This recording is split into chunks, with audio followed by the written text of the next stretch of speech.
നമ്മളുടെ സ്കൂളിൽ ചെറിയ കുട്ടികളടക്കം ഇപ്പോൾ ഡ്രഗ്സ് യൂസ് ചെയ്യുന്നുണ്ടെന്നുള്ള വാർത്തകൾ വരുന്നുണ്ട്.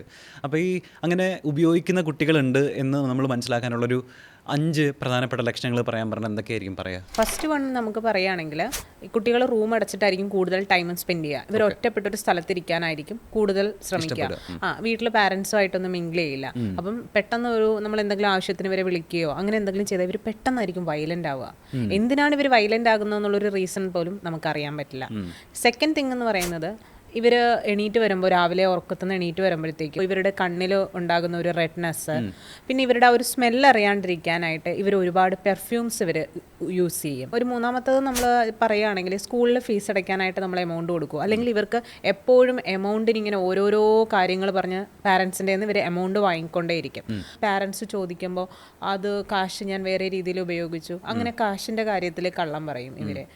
അതുപോലെ തന്നെ ഒരു ഫോർത്ത് നമുക്ക് പറയുകയാണെങ്കിൽ, ഇവരുടെ ഡെയിലി ഉണ്ടാകുന്ന കുറേ ഹോബികളുണ്ടാകും. അപ്പോൾ ചില കുട്ടികൾ സ്പോർട്സിൽ വളരെ ആക്റ്റീവ് ആയിരിക്കും, ഡാൻസിങ്, മ്യൂസിക്. അപ്പം ഇങ്ങനെയുള്ള ഇതിൽ നിന്നെല്ലാം ഇവർ വിട്ടുമാറി ഇവർ ഇതൊന്നും ഇവർക്ക് ഇഷ്ടമല്ല. ഇവരൊരു റൂമിൽ തന്നെ ഇരിക്കുക, ഇവർക്ക് ഒരു റൂമിൽ തന്നെ ഒറ്റയ്ക്ക് ഇവരുടെ ലൈഫ് മുന്നോട്ട് കൊണ്ടുപോവുക എന്നതിലായിരിക്കും അവർക്ക് കൂടുതൽ താല്പര്യം ഉണ്ടാവുക. പിന്നെ ഫിഫ്ത്ത് എന്ന് പറയുന്നത്, അമ്മയ്ക്കും അച്ഛനും അറിയാത്ത ഒരുപാട് കൂട്ടുകെട്ടുകളിലേക്കായിരിക്കും ഇവർ പോകുന്നത്. അന്ന് വരെ സ്കൂളിലുണ്ടാകുന്ന ഫ്രണ്ട്സ് ഒന്നും ആയിരിക്കില്ല പിന്നീട് ഉണ്ടാകുന്ന ഇവരുടെ കൂട്ടുകെട്ട്. അതായിരിക്കും ഒരു 5ാമത്തെ പോയിന്റായിട്ട് പറയാനുള്ളത്. ഓക്കെ, ഇതിപ്പോൾ നമ്മളിപ്പോൾ ഇരുന്ന് സംസാരിക്കുന്ന ഒരു വെക്കേഷൻ ടൈമിലാണ്. ഈ വെക്കേഷൻ ടൈമിൽ നിങ്ങൾ ഈ കുട്ടികൾക്കിടയിൽ ഉണ്ടാകുന്ന ഈ ഡ്രഗിൻ്റെ ഉപയോഗം കൊണ്ടും അതെങ്ങനെ ഈ പറഞ്ഞ ഒഴിവാക്കാം? അതിന് ഞങ്ങളൊരു ഇൻഹൗസ് ക്യാമ്പ് സ്റ്റാർട്ട് ചെയ്തിട്ടുണ്ട്. അതെ, ആ ഇൻഹൗസ് ക്യാമ്പ് എന്ന് വെച്ചാൽ വളരെ കുറച്ച് കുട്ടികളും ആ കുട്ടികളോടൊപ്പം അവരുടെ രക്ഷിതാക്കളും, അച്ഛനാണെങ്കിൽ അച്ഛൻ, അമ്മയാണെങ്കിൽ അമ്മ, അവരോടൊപ്പമുള്ള ഒരു ക്യാമ്പാണ് ഞങ്ങളുടെ. ഈ ക്യാമ്പിൽ നമ്മൾ ചെയ്യണത് എന്താണ്? ഇപ്പോൾ നമ്മുടെ മലയാളികൾ തന്നെ പ്രത്യേകിച്ച് എടുക്കുകയാണെന്നുണ്ടെങ്കിൽ, സിവിൽ സർവീസിന് നമ്മുടെ അറ്റംപ്റ്റ് ഭയങ്കരമാണ്, പക്ഷെ പാസ്സാകുന്നത് വളരെ കുറവാണ്. നമ്മുടെ നാട്ടിലുള്ളതായ സിവിൽ സർവീസസ് ഓഫീസേഴ്സിൻ്റെ 70% ഔട്ട്സൈഡ് സ്റ്റേറ്റ് എന്ന് പറഞ്ഞവരാ. എന്താ മലയാളിക്ക് ഇത് പറ്റാഞ്ഞിട്ടല്ലോ. പക്ഷെ അവരെ നമ്മുടെ ഇവിടെ ഉള്ളതായ സിവിൽ സർവീസ് കോച്ചിങ്ങിലേക്ക് പോണത് പഠനം കഴിഞ്ഞിട്ട് പോണതാണ്. ഇപ്പൊ തന്നെ പിടിച്ചുകൊണ്ടിരാമെന്നാണ് ഇഷ്ടം. പക്ഷെ അവനെ ബോധവൽക്കരിക്കണം. അവനെ ഒരു 8ാം ക്ലാസ് മുതൽ ബോധവൽക്കരിക്കണം. എങ്ങനെയാണ് ഒരു സിവിൽ സർവൻ്റ് ആകാൻ പറ്റുക, എങ്ങനെയാണ് ഒരു വേൾഡ് ബാങ്കിൽ ജോലി കിട്ടുക, എങ്ങനെയാണ് യുണൈറ്റഡ് നേഷൻസിൽ ഒരു ജോലി കിട്ടുക, എങ്ങനെയാണ് വേൾഡ് ട്രേഡ് ഓർഗനൈസേഷനിൽ ജോലി കിട്ടുക. ഇവിടെയൊക്കെ നമുക്ക് ജോലി കിട്ടാനുള്ള എല്ലാ അവകാശവും എല്ലാ സ്വാതന്ത്ര്യവും എല്ലാ കഴിവും നമുക്കുണ്ട്. പക്ഷെ അതിനെ നമ്മൾ ഗൈഡ് ചെയ്യണം.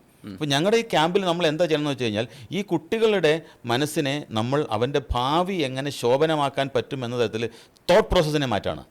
ഈ തോട്ട് പ്രോസസ്സിനെ മാറ്റുന്നതിനോടൊപ്പം തന്നെ അവൻ്റെ ആരോഗ്യത്തിന് എന്തെങ്കിലും കുറവുകളുണ്ടെങ്കിൽ, അവൻ്റെ ശരീരത്തിലെ അവയവങ്ങൾക്ക് എന്തെങ്കിലും പ്രവർത്തനത്തിൻ്റെ കുറവുണ്ടെന്നുണ്ടെങ്കിൽ അത് പ്രവർത്തിപ്പിച്ചെടുക്കുന്നതിന് വേണ്ടിയിട്ട് മറ്റുള്ള സമയം ഉപയോഗിക്കുന്നു. അപ്പോൾ ഏകദേശം 6-7 മണിക്കൂർ നേരം അവർക്ക് യോഗ പ്രാക്ടീസ് കൊടുക്കും, ആയുർവേദത്തിൻ്റെ ഇത് കൊടുക്കും, ക്ലാസ്സുകൾ കൊടുക്കും. ലോകത്തിലെ ഏറ്റവും എമിനൻ്റ് ആയിട്ടുള്ള ആൾക്കാരെ കൊണ്ടാണ് നമ്മൾ ക്ലാസ് എടുപ്പിക്കുന്നത്. അത് ആളുകളുടെ പ്രത്യേകിച്ച് പേര് പറയുന്നില്ല എന്നുള്ളൂ, ലോകം അറിയപ്പെടുന്നതായ ആൾക്കാരെ കൊണ്ട് വന്നിട്ടാണ് നമ്മളവിടെ ക്ലാസ് എടുക്കുന്നത്. ഈ ക്ലാസ് കൊടുക്കുമ്പോഴാണ്, പണ്ട് രാഷ്ട്രപതിയായിരുന്നതായ APJ അബ്ദുൽ കലാം വന്ന് ക്ലാസ്സുകൾ എടുത്തു കഴിഞ്ഞപ്പോൾ ഒരുപാട് കുട്ടികൾക്ക് താല്പര്യം വന്നു. എന്താ കാരണം? APJ അബ്ദുൽ കലാം കുട്ടികൾക്ക് പറഞ്ഞു കൊടുക്കുന്നത് വിവരമായിരുന്നു. ഈ വിവരം വളരെ കുട്ടികളുടെ മനസ്സറിയുന്ന തരത്തിൽ പറഞ്ഞു കൊടുത്തത് കൊണ്ടാണ് APJ അബ്ദുൽ കലാമിന്റെ ക്ലാസ് കേൾക്കാൻ അനേകം കുട്ടികൾ തയ്യാറായത്. അതിന് തുല്യരായ ആൾക്കാരെ കൊണ്ടാണ് ഞങ്ങൾ അവിടെ ക്ലാസ് എടുക്കുന്നത്. ആ ക്ലാസ് എടുക്കുന്നത് അക്കാഡമിക് ലെസൺസ് അല്ല, അവരുടെ ഫ്യൂച്ചർ എങ്ങനെ കൈകാര്യം ചെയ്യാം, അവർ ആ ഫ്യൂച്ചറിന്റെ ആ മൈൻഡ് നമ്മൾ ടേൺ ചെയ്യുമ്പോൾ എന്തെങ്കിലും തരത്തിലേക്ക് ഒരു ഡ്രഗിലേക്ക് ഒരു ആസക്തി ഉണ്ടെങ്കിൽ അത് പിന്തിരിഞ്ഞു പോരും. ഈ വെറുതെ ഇരിക്കുന്ന കുട്ടികൾക്കാണ്, അല്ലെങ്കിൽ എന്തെങ്കിലും തരത്തിലുള്ളതായ സമയമുള്ള കുട്ടികളാണ് ഡ്രഗ് അഡിക്ഷൻ ആവുന്നത്. അപ്പോൾ അവർക്കുടെ ജീവിതം നാളെ മറ്റൊന്നായി തീരണമെന്നുണ്ടെങ്കിൽ, ഓടാൻ പോകുന്ന കുട്ടി ഡെയിലി ഗ്രൗണ്ടിൽ പ്രാക്ടീസ് ചെയ്യാൻ പോയി കഴിഞ്ഞാൽ അവൻ ഓടിക്കൊണ്ടിരിക്കും. അവൻ ഓട്ടമില്ല, അവന് മത്സരത്തിന് മാത്രമേ ഓട്ടമുള്ളൂ എന്നുണ്ടെങ്കിൽ അല്ലാത്ത അവൻ ഫ്രീ ടൈം കിട്ടും. അപ്പോൾ അവൻ ശക്തി കിട്ടാൻ വേണ്ടിയിട്ട് ഡ്രഗ് ഉപയോഗിക്കും. അവൻ എന്നും ഓട്ടത്തിന് പ്രാക്ടീസ് കൊണ്ടിരുന്നു കഴിഞ്ഞാൽ അവൻ ഓടിക്കോളും കറക്റ്റായിട്ട്. എന്നതുപോലെ അവൻ്റെ വിദ്യാഭ്യാസ സമയത്ത് 8ാം ക്ലാസ് മുതൽ 12ാം ക്ലാസ് വരെയുള്ളതായ കുറച്ച് കുട്ടികളെ വെച്ചിട്ട് ഞങ്ങൾ, അതായത് ചിലപ്പോൾ ഡ്രഗിൻ്റെ തുടക്കമായിരിക്കും, അല്ലെങ്കിൽ അവരൊരു ഇൻറ്റൻഷൻ മാത്രമേ ഉണ്ടാവുള്ളൂ, അത്തരം കുട്ടികളെ ഞങ്ങളുടെ ക്യാമ്പിൽ ഇരുത്തി കഴിഞ്ഞാൽ ആരോഗ്യവും സംരക്ഷിപ്പിച്ചെടുക്കും, പഠിക്കാനുള്ള വ്യഗ്രത കൂടും. അത് എങ്ങനെയാണ് കുട്ടികളെ പഠിപ്പിക്കേണ്ടത് എന്ന് അവരുടെ അച്ഛനമ്മമാരെ ഞങ്ങൾ പഠിപ്പിക്കും, അവരുടെ ആരോഗ്യവും സംരക്ഷിച്ചു കൊടുക്കും. അങ്ങനത്തെ ഒരു ക്യാമ്പ് വളരെ പെട്ടെന്നാണ് സ്റ്റാർട്ട് ചെയ്തിരിക്കുന്നത്.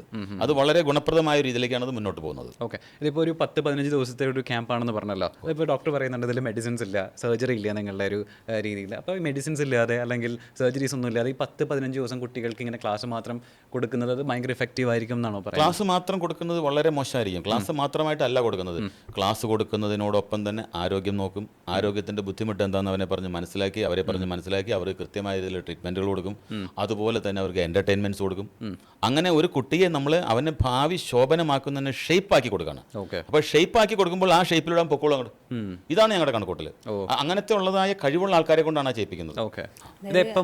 സമ്മർ ക്യാമ്പ് എന്ന് ഉദ്ദേശിക്കുന്നത് നമ്മൾ പണ്ട് കാലത്ത് കണ്ടുവരുന്ന പോലെ ഒരു സാറ് വന്നിട്ട് ക്ലാസ് എടുക്കുക എന്നുള്ളൊരു പ്രൊസീജിയറിലല്ല നമ്മൾ സമ്മർ ക്യാമ്പ് പ്ലാൻ ചെയ്തിരിക്കുന്നത്. പ്രധാനമായും ഇന്ന് കുട്ടികൾക്ക് സ്കൂളിൽ ആഫ്റ്റർ എക്സാം കഴിഞ്ഞാൽ അവർ നെക്സ്റ്റ് പ്ലാൻ ചെയ്യുന്നത് ഏതൊക്കെ ഗെയിം കളിക്കാം, അല്ലെങ്കിൽ ഇനി നെക്സ്റ്റ് എത്ര കാർട്ടൂൺ കാണാം, എന്തൊക്കെയാണ് ഇനിയുള്ളതെന്ന് അപ്പോഴായിരിക്കും വീട്ടിൽ TV റീചാർജ് ചെയ്യുന്നത്.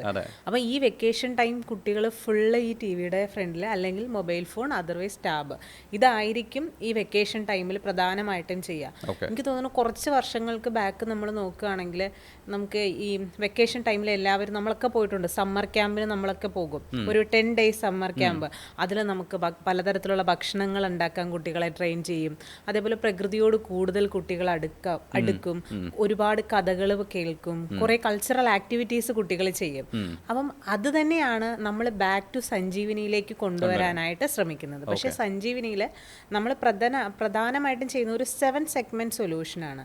അതിൽ നമുക്കൊരു 7 pillar കൺസെപ്റ്റിൽ നമ്മൾ കൊണ്ടുവരുന്നത് നമ്മുടെ ബോഡിയിലെ 7 organ സിസ്റ്റത്തിനെയാണ്. അപ്പോൾ ഈ കുട്ടികളുടെ ലൈഫിലുണ്ടാകുന്ന ഒരുപാട് മാറ്റങ്ങളുണ്ടാവും വളരുന്ന കുട്ടികൾക്ക്.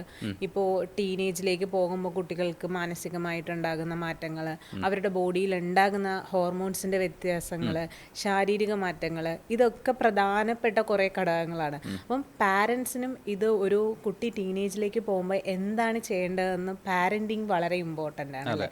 അപ്പം ഈ പാരൻറ്റിങ് എങ്ങനെ നമുക്ക് മെച്ചപ്പെടുത്താം, അല്ലെങ്കിൽ കുട്ടിയുടെ വളർച്ചയിൽ എന്തൊക്കെയാണ് ഒരു ഗൈഡൻസ് പാരന്റ് കൊടുക്കേണ്ടത്, അതെല്ലാമാണ് നമ്മൾ സമ്മർ ക്യാമ്പിൽ ഉൾപ്പെടുത്തിയിരിക്കുന്നത്. അതോടൊപ്പം തന്നെ നമ്മളുടെ ട്രീറ്റ്മെന്റ്സ് എന്ന് പറയുന്നത് ഒരു 7 hours ഓഫ് ട്രീറ്റ്മെന്റ് പ്ലാൻ ഉണ്ട്. പക്ഷെ അവരൊരു ട്രീറ്റ്മെന്റിനാണ് വന്നിരിക്കുന്നതെന്നോ അല്ല ഇതൊരു പ്രത്യേകിച്ച് നമ്മളൊരു ക്ലാസ്സിനാണ് വന്നിരിക്കുന്നതെന്നോ എന്ന തരത്തിൽ ഒരു ബർഡൻ ഉണ്ടാവില്ല. അതായത് എല്ലാ കുട്ടികൾക്കും സ്വിമ്മിങ് ഇഷ്ടമാണ്. അപ്പം നമ്മുടെ ആക്ടിവിറ്റീസിൽ ഇൻക്ലൂഡ് ചെയ്യുന്ന ഒന്നാണ് സ്വിമ്മിങ് ആക്ടിവിറ്റി, ഹൈഡ്രോതെറാപ്പി എന്ന് പറയുന്നത്. അത് നമ്മുടെ ശരീരത്തിൽ ഓരോ മസിൽസിനെയും റിജുവിനേറ്റ് ചെയ്യുന്നതിനും സ്ട്രെങ്തൻ ചെയ്യുന്നതിനും വളരെ ഹെൽപ്ഫുൾ ആയിട്ടുള്ള ഒന്നാണ് ഹൈഡ്രോതെറാപ്പി അല്ലേ. അതിൽ കൂടെ നമ്മൾ various type of exercise provide ചെയ്യും. അതേപോലെ ആയുർവേദം, ചില കുട്ടികൾക്ക് കണ്ണിൻ്റെ വിഷൻ കുറവുണ്ടായിരിക്കും, അല്ലെങ്കിൽ ചിലർക്ക് കുറച്ച് ഹൈപ്പർ ആയിട്ടുള്ള കുട്ടികളുണ്ടാവും, അറ്റൻഷൻ കുറവായിട്ടുള്ള കുട്ടികളുണ്ടാവും. അപ്പം ഇതിനൊക്കെ വേണ്ടിയിട്ട് നമ്മൾക്ക് എന്ത് ട്രീറ്റ്മെൻറ്റ്സ് ആണ് ആയുർവേദത്തിൽ കൊടുക്കാൻ പറ്റുന്നത്? അല്ലെങ്കിൽ ചില കുട്ടികൾക്ക് കുറച്ച് നേരം നടക്കാൻ പറ്റില്ല, യൂറിൻ ഹോൾഡ് ചെയ്യാൻ ബുദ്ധിമുട്ടുള്ള കുട്ടികളുണ്ടാകും. ഇതൊക്കെ നമുക്ക് സ്കൂൾ ടൈമിൽ ഒന്നും ചെയ്യാൻ പറ്റില്ല, ക്ലാസ് മിസ്സാകും എന്നുള്ള. അപ്പോൾ ഈ വെക്കേഷൻ ഒരു 2 മാസം എന്ന് പറയുന്നത് ഈ കുട്ടികളുടെ എല്ലാ പ്രോബ്ലത്തിനെയും നമ്മൾ പരിഹരിച്ചു കൊണ്ടാണ് ചെയ്യുന്നത്. ചില കുട്ടികൾക്ക് ക്ലാസ്സിൽ കുറച്ച് നേരം നോട്ട് എഴുതുമ്പോൾ തലവേദന.